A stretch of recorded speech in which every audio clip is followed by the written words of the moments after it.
أعوذ بالله من الشيطان الرجيم. بسم الله الرحمن الرحيم. اللهم صل على محمد وآل محمد وعجل فرجهم. اعوذ باللہ من الشیطان اللعین الرجیم. بسم اللہ الرحمن الرحیم. الحمد للہ الذی یخلق ولم یخلق ویرزق ولا یرزق ویطعم ولا یطعم، ثم الصلاة والسلام علی عبدک ونبیک وصفیک ورسولک وخیرتک من الخلق ابی القاسم محمد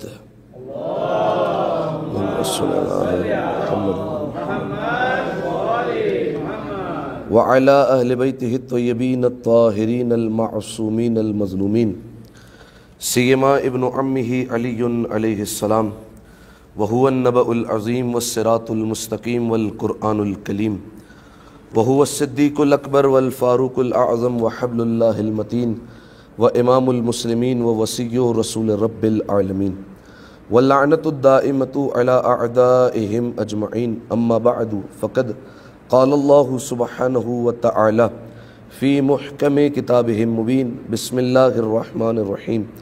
حرمت علیکم المیتۃ والدم واللحم الخنزیر وما احل لغیر اللہ بہ، صلوات علی محمد وآل محمد. اللہم صلی علی محمد وآل محمد.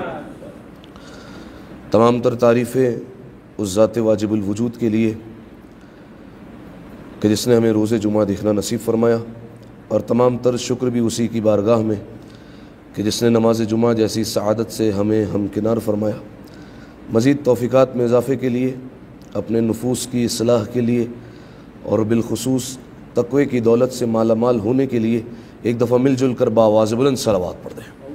اللہم صلی علی محمد وآل محمد. سامعین محترم، مسلسل ہماری گفتگو گناہان کبیرہ کے حوالے سے ہو رہی تھی. آپ کی خدمت میں اس بات کو بار بار بیان کیا گیا کہ پروردگار عالم نے جب انسان کو اس دنیا میں بھیجا تو کچھ چیزوں کا پابند کر کے بھیجا ہے. انسان کا معاملہ دوسری مخلوقات کی طرح نہیں ہے. دوسری مخلوقات کو پروردگار عالم نے اگرچہ عبث پیدا نہیں کیا. پروردگار عالم نے جتنی مخلوقات خلق کی ہیں کوئی نہ کوئی مقصد موجود ہے، کوئی نہ کوئی سبب پوشیدہ ہے. عرش پر جو چمکتا ہوا یہ سورج نظر آتا ہے، اس کا بھی کوئی مقصد ہے، اور فرش پر یہ موجود جو ذرہ نظر آتا ہے اس کا بھی کوئی نہ کوئی مقصد موجود ہے. جسے پروردگار عالم نے خلق کیا ہے اس کا کوئی نہ کوئی مقصد موجود ہے. بلا وجہ اور بے وجہ اور عبث پروردگار عالم نے کسی شے کی بھی خلقت نہیں کی. یہ بات طے شدہ ہے. جیسے کہ مشہور و معروف روایت بھی ہے کہ چھٹے امام کو جب منصور دوانکی نے اپنے دربار میں بلایا تھا اور منصور کو ایک چھوٹی سی مکھی آ کے بار بار تنگ کر رہی تھی اور وہ بار بار اڑا رہا تھا، تو اس نے غصے میں آ کر ایک جملہ کہا تھا جلال میں آ کر کہ کیا ضرورت تھی پروردگار عالم کو اس مکھی کو بلا وجہ خلق کرنے کی. تو چھٹے امام اس وقت جلال میں آئے تھے اور چھٹے امام نے کہا تھا کہ خبردار پروردگار عالم پر کسی قسم کی تہمت نہ باندھنا، پروردگار عالم پر کسی قسم کا الزام مت لگانا کہ اس نے اس شے کو بھی بے کار خلق کیا اور عبث خلق کیا ہے. تو اس نے کہا بھلا اس مکھی کو خلق کرنے کا کیا مقصد ہے؟ تو امام نے کہا اس مکھی کو خلق کرنے کا ایک مقصد جو پروردگار عالم کی نگاہ میں ہے وہ یہ کہ تم جیسے مغروروں کا اللہ غرور توڑ سکے، کہ جب ایک چھوٹی سی مکھی پر تم حکومت نہیں کر سکتے تو پوری امت پر کیسے حکومت کر رہے ہو. ٹھیک ہے، تو یہ خیر مثال کے طور پر آپ کی خدمت میں اس بات کو بیان کیا کہ جو پروردگار عالم نے خلق کیا اس کا کوئی نہ کوئی مقصد رکھا ہے. پھر جتنی مخلوق پروردگار عالم سے جتنی قریب ہے، پروردگار عالم نے جتنی اعلیٰ مخلوق خلق کی ہے اس کے ذمے اتنے ہی کام لگا دیے. ٹھیک ہے، جیسے فرشتوں کو خلق کیا ہے تو فرشتوں کے ذمے کچھ کام ہے. اسی طریقے سے جنات کو خلق کیا ہے تو جنات کو بھی جو ہے وہ جنات بھی آپ جانتے ہیں مکلف ہے ہماری طرح. ٹھیک ہے، یعنی جو پروردگار عالم نے قرآن مجید میں فرمایا وما خلقت الجن والانس الا لیعبدون، میں نے جنوں کو اور انسانوں کو دونوں کو خلق نہیں کیا مگر صرف اور صرف اس لیے کہ وہ میری عبادت کر سکیں.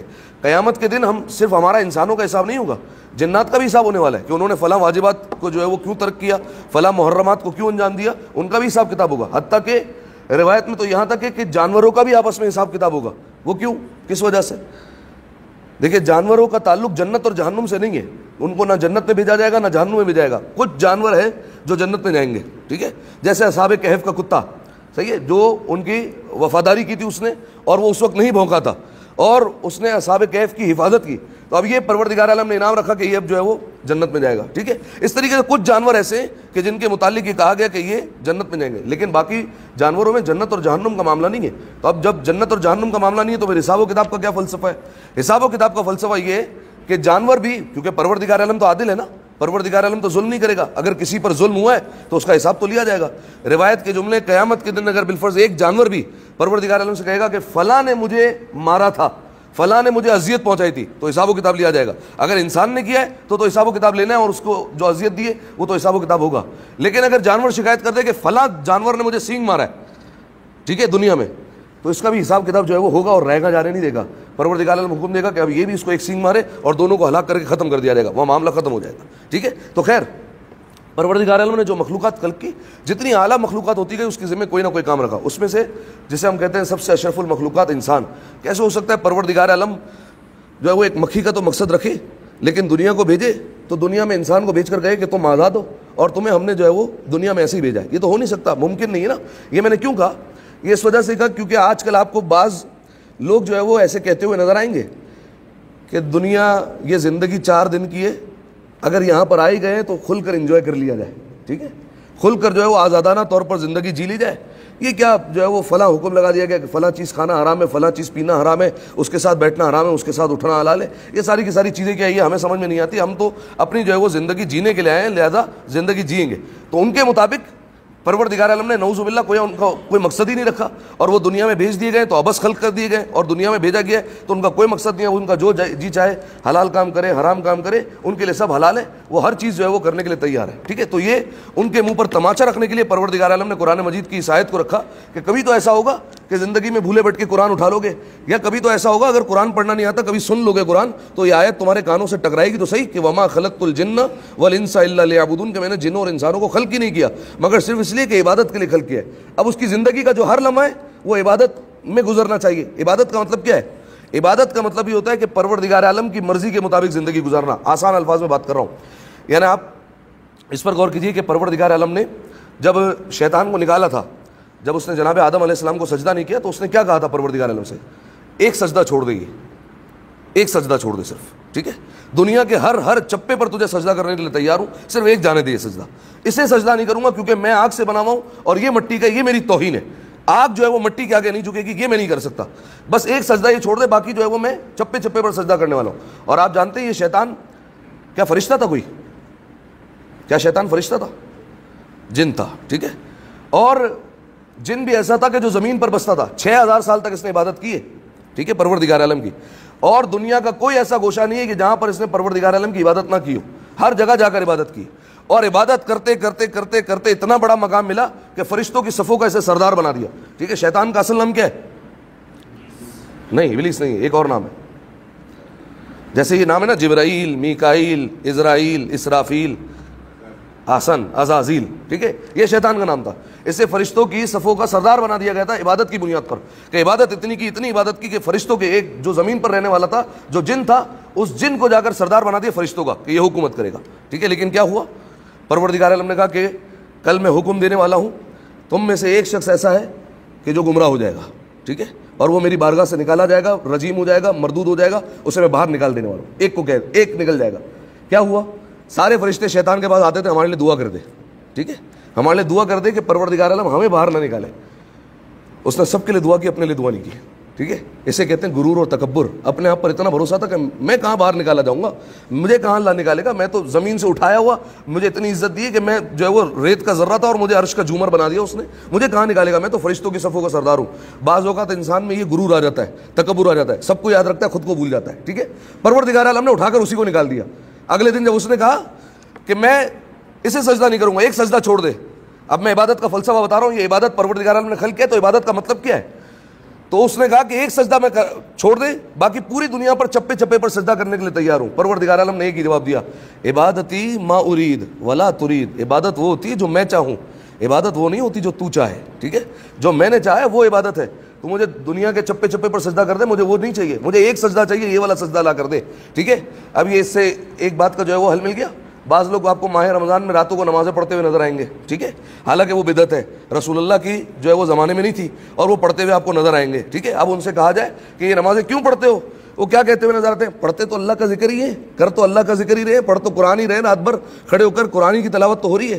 نہیں حضور، عبادت وہ ہے جو اہل بیت علیہ السلام بتائے، عبادت وہ ہے جو پروردگار عالم کی طرف سے آئے. ایک سیدھی سیدھی مثال ہے، مغرب کی کتنی رکعت ہے؟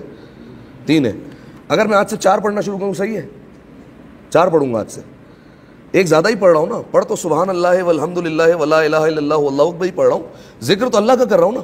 سامنے سے کیا جواب آئے گا؟ نہیں، نماز باطل ہو جائے گی. وجہ کیا ہے؟ حکم اللہ نے 3 کا دیا، آپ 4 کیسے پڑھ رہے ہیں؟ ٹھیک ہے، آپ رات بھر کھڑے رہے، آپ جو ہے وہ مغرب کی رکعت بڑھاتے چلے جائیں اور آپ کہیں میں ذکر تو اللہ کا کر رہا ہوں، ٹھیک ہے، تو یہ اس میں جو ہے وہ معافی نہیں ملنے والی. عبادت وہ ہے جو اللہ چاہے، ٹھیک ہے. تو اب عبادت کیا ہے؟ جو پروردگار عالم نے کہا ہے ویسے زندگی گزارنا، ٹھیک ہے. اب جب پروردگار عالم نے ہمیں دنیا میں بھیجا تو بعض واجبات کا پابند کیا، بعض محرمات سے بچنے کا حکم دیا کہ دیکھو ہدایت کا انتظام کیا اس نے. 1,24,000 انبیاء کو بھیج دیا، اس کے بعد ائمہ علیہ السلام کا سلسلہ رکھ دیا کہ دیکھو یہ حلال ہے، یہ واجبات ہے، ان کو کرنا ہے، یہ جو ہے وہ لازمی چیز ہے جنہیں تمہیں انجام دے کر آنا ہے، یہ محرمات ہے، انہیں جو ہے وہ تم اس سے اجتناب کرنا ہے، اس سے بچنا ہے. کل کو یہ نہ ہو قیامت کے میدان میں اگر تم پہنچو تو تم ہماری بارگاہ میں شکوہ کر کے کہو کہ تو نے ہمیں بتایا نہیں تھا، دیکھو میں نے سب بتا دیا ہے، تمہاری ہدایت کا انتظام کر دیا ہے، ٹھیک ہے. اب جو ہے وہ پروردگار عالم نے قرآن میں آواز دے کر کہا اما ہدیناہ السبیل و اما شاکرا و اما کفورا، ہم نے تمہیں راستہ دکھا دیا ہے، ہم نے تمہیں سبیل کی طرف رہنمائی کر دی، ہمیں بتا دی ہے تمہیں راستہ کون سا ہے. اب جو ہے وہ تمہارے اوپر ہے کہ اس سبیل پر چل کر شکر گزار بندے بن جاؤ، یا اس سے منہ پھیر کر، اس راستے سے ہٹ کر جو پروردگار عالم نے بتایا اس سے منہ پھیر کر کافر بن جاؤ. یہ تمہارے اوپر ہے، ہم تو حساب لیں گے قیامت والے دن کہ تم کر کے کیا آئے ہو، تمہارے جو ہے وہ نامہ عمل میں ہے کیا. تو اب جو کچھ چیزیں حرام کی ہے، حرام کو دوسری اصطلاح میں کہتے ہیں گناہ. اس گناہ کی 2 قسمیں، گناہ صغیرہ اور گناہ کبیرہ. صغیرہ اور کبیرہ چھوٹے اور بڑے گناہ، یہ 12 میں نے آپ کی خدمت میں بیان کیا. آج کافی الحمدللہ نئے چہرے نظر آ رہے ہیں، اس لیے دوبارہ اس کی تکرار کر دیتا ہوں اور آپ کی خدمت میں بیان کرتا ہوں. گناہ صغیرہ اور گناہ کبیرہ کا کیا مطلب ہے؟ چھوٹے گناہ اور بڑے گناہ. کیا اللہ نے چھوٹے گناہ میں رعایت دی ہے کہ ٹھیک ہے چھوٹے گناہ کر لینا، بڑے گناہ نہیں کرنا بس؟ کیا ایسا ہے؟ نہیں، گناہ تو گناہ ہے نا، معصیت تو معصیت ہے، ناراض تو ناراض کرنا ہے. چھوٹے گناہ پر وہ ناراض تو ہو رہا ہے، ٹھیک ہے، لیکن یہ چھوٹے اور بڑے گناہ کا فرق کیوں رکھا گیا؟ فرق صرف اور صرف اس لیے رکھا گیا کہ عذاب مختلف ہے، سزا مختلف ہے.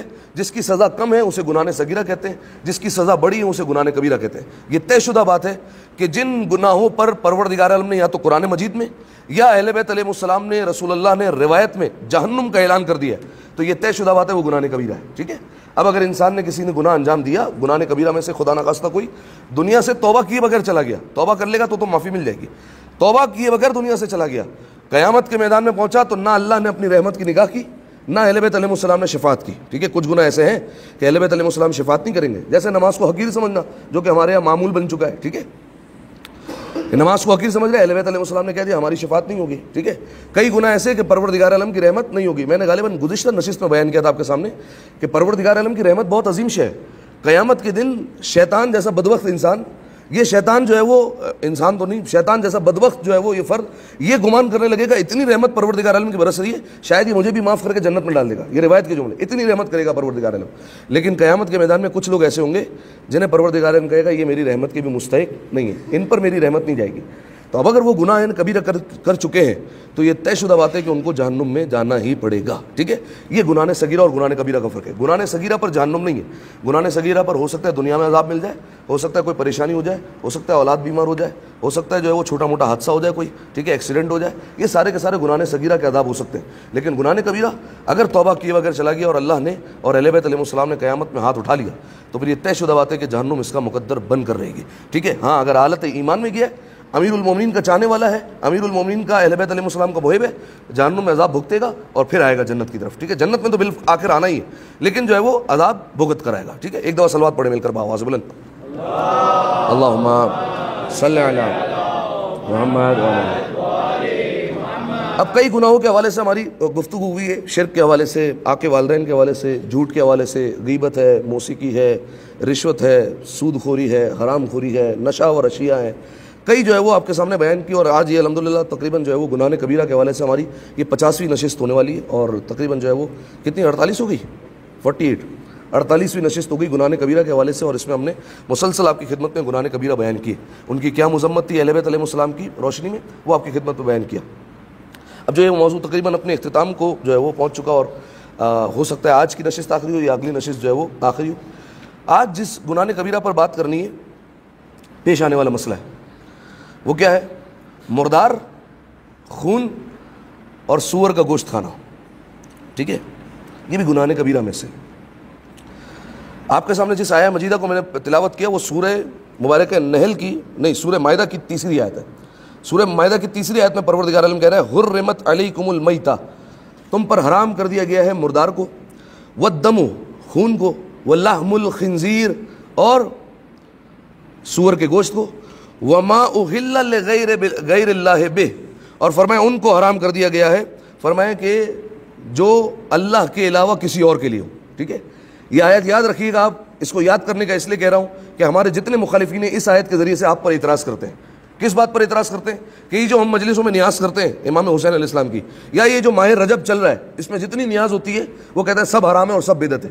وجہ کیا ہے؟ کہ یہ قرآن میں اللہ نے فرما دیا ہے کہ ہم نے جو ہے وہ مردار حرام کیا، خون حرام کیا، گوشت حرام کیا سور کا، اور جو اللہ کے علاوہ کسی اور کے لیے ہو وہ بھی حرام کر دیا ہے۔ تو کنڈے کی نیاز تو آپ چھٹے امام کے لیے کرتے ہیں، یا تو ان کو ہدیہ کرتے ہیں، یا آپ جو ہے محرم میں مجلسوں میں نیاز کرتے ہیں امام حسین علیہ السلام کو جو ہے وہ ہدیہ کرتے ہیں، تو یہ تو حرام ہو گیا۔ حالانکہ جو ہے وہ اس سے جو ہے وہ بچ کر رہیے گا اس اعتراض سے، یہ اعتراض جو ہے وہ قابل قبول ہے ہی نہیں، انہوں نے ترجمہ ہی غلط کیا اس کا، ٹھیک ہے؟ حقیقت میں اس کا مطلب کیا ہے؟ وما اہل لغیر اللہ بہ، اس کا مطلب کیا ہے؟ جس جانور پر اللہ کے علاوہ کسی اور کا نام لیا گیا ہو وہ حرام ہو جاتا ہے، ٹھیک ہے؟ اب ایک جانور ذبح کرنا ہے، اس پر آپ جو ہے وہ اللہ کا نام نہ لیں، یا بالفرض جو ہے وہ کسی مقدس ہستی کا بھی نام لے لیں۔ آپ بالفرض کہیں آج میں جانور کو ذبح کروں گا تو حضرت موسیٰ کا نام لوں گا، اللہ کا نام نہیں لوں گا، ہے تو اللہ کا نبی نا، جانور کیا حلال ہوگا؟ نہیں، حرام ہو جائے گا، ٹھیک ہے؟ اس کا گوشت حرام ہے۔ تو اس آیت میں یہ مراد ہے کہ جن پر اللہ کے علاوہ کسی اور کا نام لیا گیا ہو وہ حرام ہے، ٹھیک ہے؟ اب اس پر ہمیں بات کرنی ہے، مردار پر، خون پر، اور سور کا گوشت، اور کچھ جو ہے وہ مسک شدہ جانور، اس پر جو ہے وہ ہمیں گفتگو کرنی ہے، اور بات پھر جو ہے وہ تمام ہو جائے گی۔ ایک دفعہ صلوات ہدیہ کریں مل کر بآواز بلند، اللہم صلی علی محمد وعلی۔ اچھا، سب سے پہلے مردار، کوئی بتا سکتے ہیں مردار کسے کہتے ہیں؟ کیا مطلب ہے مردار کا؟ ہاں، مرے ہوئے تو بہت سارے جانور ہوتے ہیں، ہم کھاتے نہیں ہیں۔ مری ہوئی تو مرغی بھی ہوتی ہے، نہیں کھاتے، ہے نا؟ مری ہوئی تو مرغی بھی ہے نا، ہاں؟ ذبح نہیں کیا ہو؟ اچھا، اگر ایک کافر ذبح کر لے تو ذبح تو کیا نا؟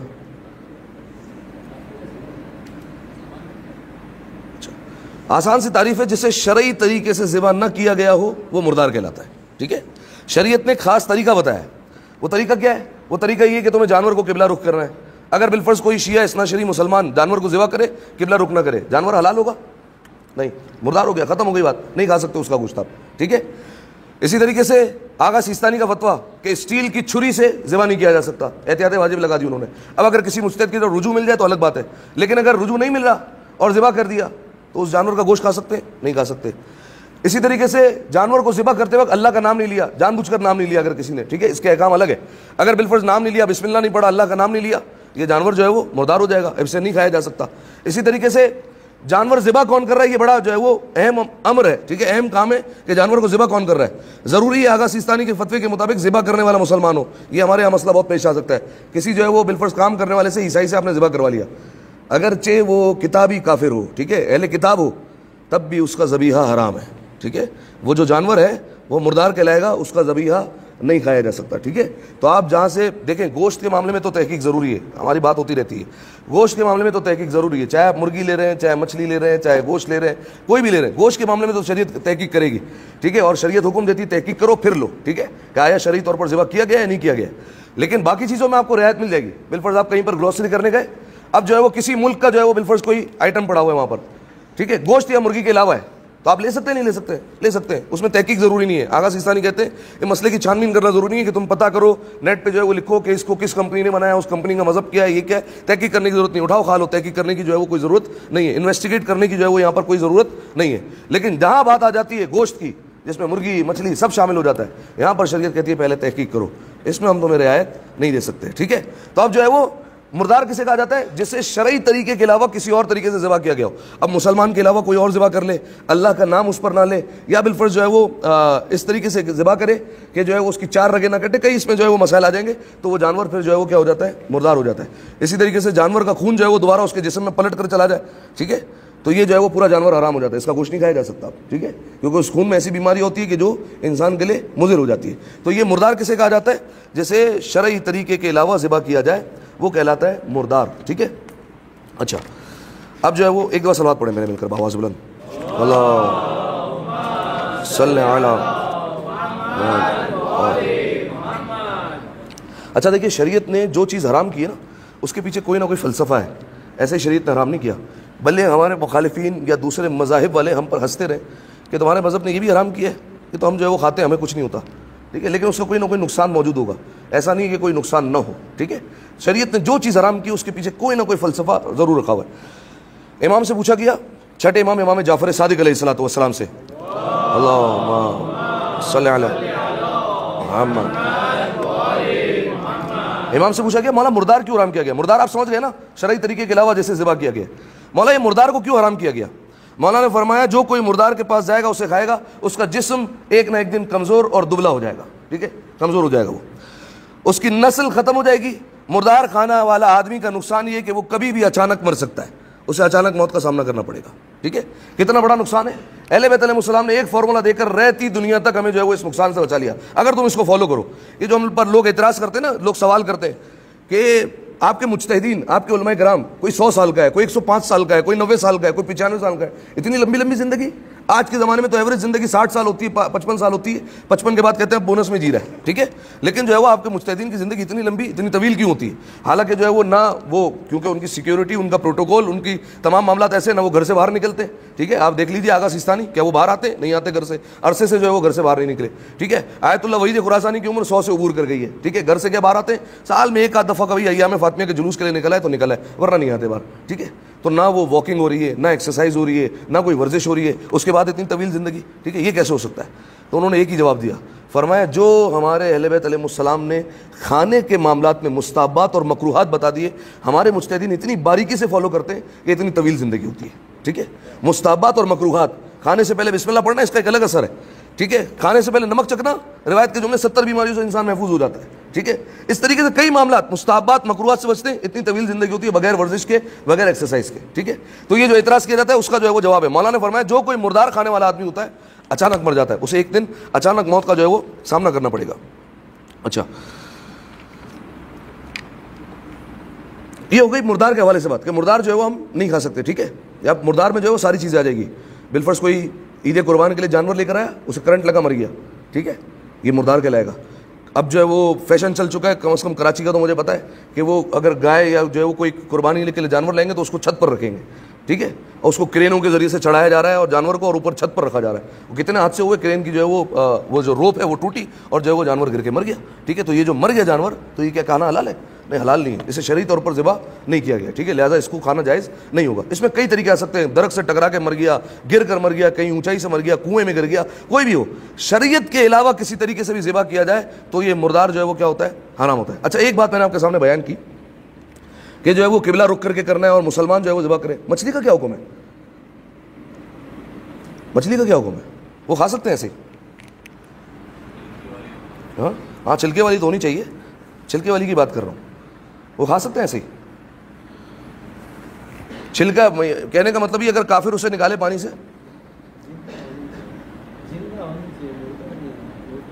پانی کے بعد تو مردہ ہی ہو جائے گی. ہاں دیکھیں, پانی کے اندر تو مردہ رہے گی تو وہ حرام ہی ہے, ٹھیک ہے. ایک بات. دوسری بات یہ کہ اگر اسے نکالا جائے تو باہر آ کر مرے, یہ جو ہے وہ مچھلی کا تزکیہ ہے, ٹھیک ہے.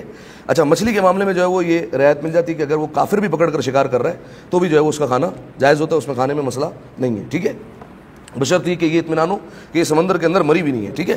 لیکن خیر, چلے, یہ ہو گیا مردار کے حوالے سے گفتگو, ٹھیک ہے. اب آئیے اگلا ایک مرحلہ ہے, وہ ہے خون کے حوالے سے. خون کوئی کھاتا ہے یا پیتا ہے کیا؟ تو یہ کیوں بیان کیا گیا گناہ کبیرہ میں؟ خون کون کھاتا پیتا ہے؟ کیسے ہو سکتا ہے کومل بھائی خون کا؟ یہ کافر افراد باہر کھڑے ہوئے اندر نہیں آ رہے کیا؟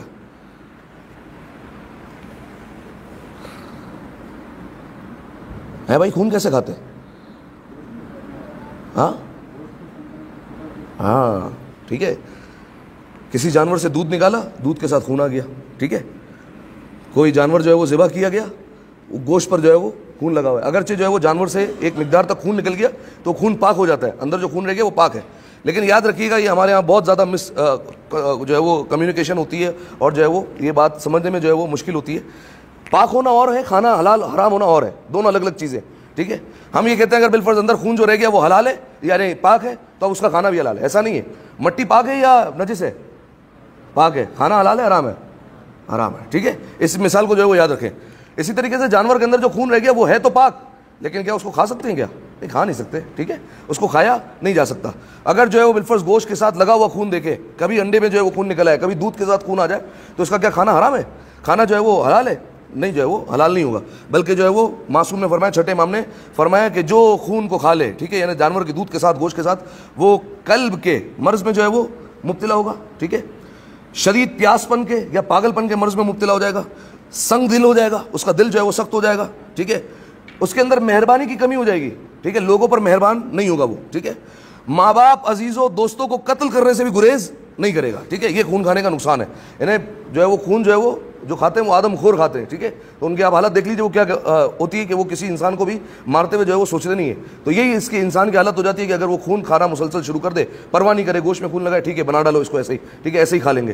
تو یہ اس کا انجام یہ ہوتا ہے کہ وہ دوستوں کو ماں باپ کو قتل کرنے سے گریز نہیں کرتا، اس کے دل سے رحم دلی ختم ہو جاتی ہے، سنگ دل ہو جاتا ہے، پیاسا جو ہے وہ مر جاتا ہے، پاگل پن جو ہے اس پر سوار ہو جاتا ہے، دل کے امراض اس پر ہو جاتے ہیں. یہ کئی جو ہے وہ چیزیں آ جاتی ہیں. اس کے علاوہ جو ہے وہ کئی فہرست بنی ہوئی ہے پوری میرے سامنے جو اہل بیت علیہ السلام نے بیان کی.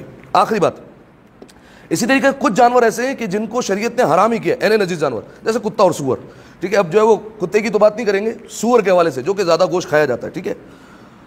اب جو ہے وہ اس کو کیوں کھانا حرام ہے؟ وجہ کیا ہے اس کی؟ دیکھیے کچھ جانور ہیں مسخ شدہ، ٹھیک ہے. سور کے متعلق چھٹے امام نے فرمایا کہ یہ ایک ڈراؤنا اور بدصورت جانور ہے، اسے پروردگار عالم نے دنیا کی نصیحت اور عبرت کے لیے پیدا کیا ہے، ٹھیک ہے. ایسا نہ کھاؤ. کیوں؟ کئی لوگ قیامت میں سور کی شکل میں اٹھائے جائیں گے، ٹھیک ہے. اسے دیکھو، عبرت حاصل کرو اور ان اعمال سے بچو کہ قیامت میں تمہیں اس حالت میں نہ اٹھنا پڑے. ایک علماء نے وجہ بیان فرمایا جو جس جانور کا گوشت کھاتا ہے نا اس میں وہ عادت آ جاتی ہے، ٹھیک ہے، کثرت سے گوشت کھائے گا وہ عادت اس میں آ جائے گی. جیسے مثال دوں ایک آپ کو، بھیڑ کا اگر جو ہے وہ گوشت کھائے تو علماء کہتے ہیں کہ اس میں جو ہے وہ نرم دلی پیدا ہوگی، ٹھیک ہے، کیونکہ اس کا مزاج ایسا ہے. اگر گائے کا جو ہے وہ بالفرض بہت زیادہ گوشت کھاتا ہے تو اس کے اندر وحشیانہ قوت آئے گی. اگر بہت زیادہ مرغی کھاتا ہے، مرغی کی عادت آپ نے دیکھی، ہر جگہ چگتی رہے گی، دانا ہر جگہ منہ مارے گی، اس کو سکون نہیں ملے گا. جو بہت زیادہ مرغی کھائے گا وہ کبھی فریج کھولے گا، کبھی کچن میں جا کے دیکھے گا کچھ پڑا ہوا ہو، یہاں سے کچھ مل جائے، وہاں سے کچھ مل جائے، یہ لے آؤ وہ لے آؤ، یہاں سے کچھ لے آؤ، ہمیشہ جو ہے وہ منہ چلتا ہی رہے گا، ٹر ٹر ٹر ٹر ہوتا ہی رہے گا، ٹھیک ہے. تو یہ جو ہے وہ جانوروں کی صفت جو ہے وہ انسان کے اندر آ جاتی ہے. اسی طریقے سے سور کے متعلق بیان فرمایا یہ سور اتنا بدبخت اور نجس جانور ہے کہ اگر بالفرض جو ہے وہ اس کی مادہ کے ساتھ بدفعلی کی جائے تو اسے فرق نہیں پڑتا، ٹھیک ہے. انسان کے اندر یہ صفت آ جاتی ہے کہ وہ اپنے نعوذ باللہ خاکم بدہن، یہاں پر جو ہے وہ میں کیونکہ کتاب کر رہا ہوں تو اس کا تقدس رکھتے ہوئے میں جو ہے وہ بات کر رہا ہوں کہ وہ اس کے اندر وہ صفت آ جاتی ہے کہ وہ اگر اپنے محرم کو کسی کے حوالے کر دے اسے کوئی پرواہ نہیں پڑتا، ٹھیک ہے. اتنی بےغیرتی انسان کے جو ہے وہ اندر بھر جاتی ہے، ٹھیک ہے. شریعت نے، میں نے ابتدا میں جو جملہ کہا، شریعت نے جس چیز کو حرام کیا اس کا کوئی نہ کوئی سبب ہے، کوئی نہ کوئی مقصد ہے، ٹھیک ہے. یہ جو اس پر لوگ ہنستے ہیں ہم پر، ٹھیک ہے، کہ سور کا گوشت کھانے میں کیا مسئلہ ہے، ٹھیک ہے، یہ مسئلہ ہے حضور، ٹھیک ہے، کہ آپ کے مذہب میں تو ہو سکتا ہے یہ چیزیں حلال ہو، ہماری شریعت جو ہے وہ اس معاملے میں اجازت نہیں دیتی، ٹھیک ہے. تو یہ سارے کے سارے معاملات ہیں جس وجہ سے جو ہے وہ یہ چیزوں کو حرام کیا گیا. اچھا ایک دفعہ صلوات پڑھے مل کر بآواز بلند،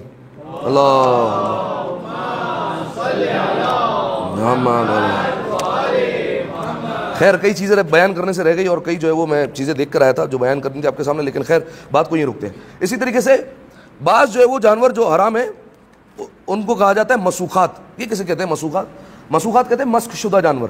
مسخ شدہ جانور کا مطلب کیا ہے؟ مسخ شدہ جانور کا مطلب یہ کہ وہ پہلے انسان تھے اور انہیں بعد میں جو ہے وہ جانور کی شکل میں تبدیل کیا گیا ہے، ٹھیک ہے. ہماری امت میں بھی کوئی تبدیل نہیں ہو سکتا، ٹھیک ہے.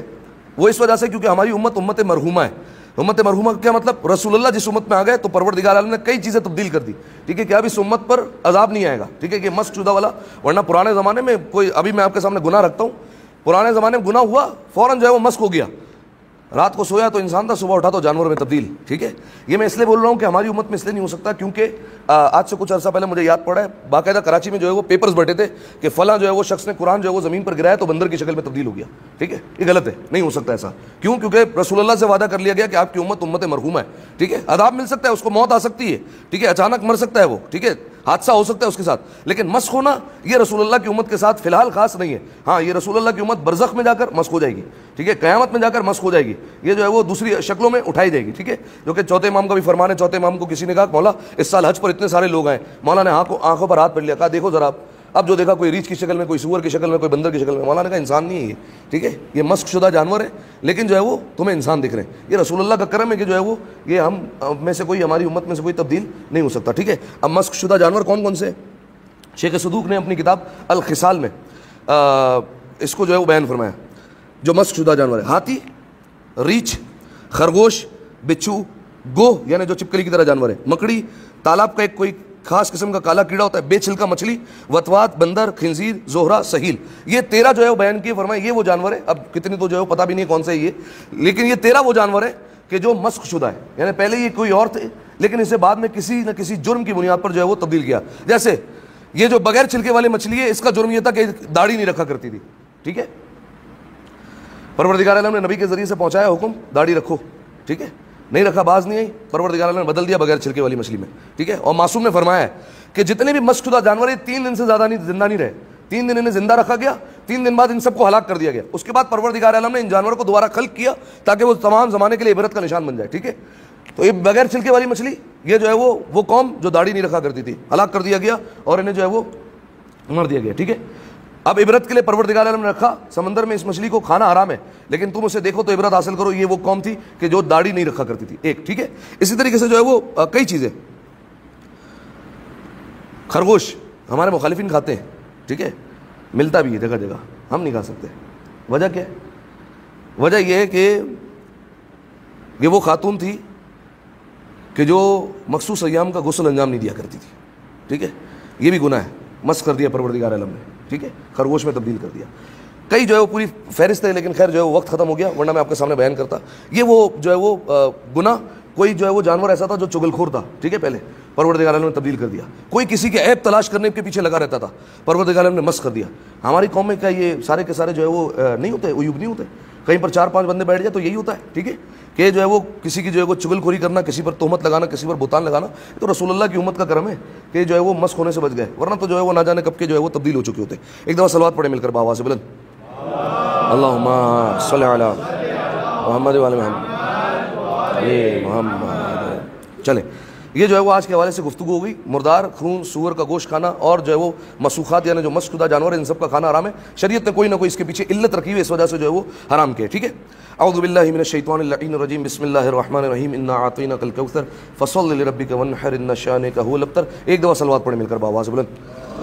اللہم صلی علی محمد وآل محمد وعجل فرجهم. اعوذ باللہ من الشیطان اللعین الرجیم، بسم اللہ الرحمن الرحیم، الحمد للہ رب العالمین والصلاة والسلام علی محمد النبی رحمہ سید المرسلین وعلی ابن ابی طالب سید الوصیین وفاطمة الزہراء سیدۃ النساء العالمین والحسن والحسین وعلی ابن الحسین ومحمد ابن علی وجعفر ابن محمد وموسى ابن جعفر وعلی ابن موسى ومحمد ابن علی وعلی ابن محمد والحسن ابن علی والحجة ابن الحسن صلوات اللہ علیہم ائمة وسادة وقعد بهم تولوا من اعدائهم تبرأ.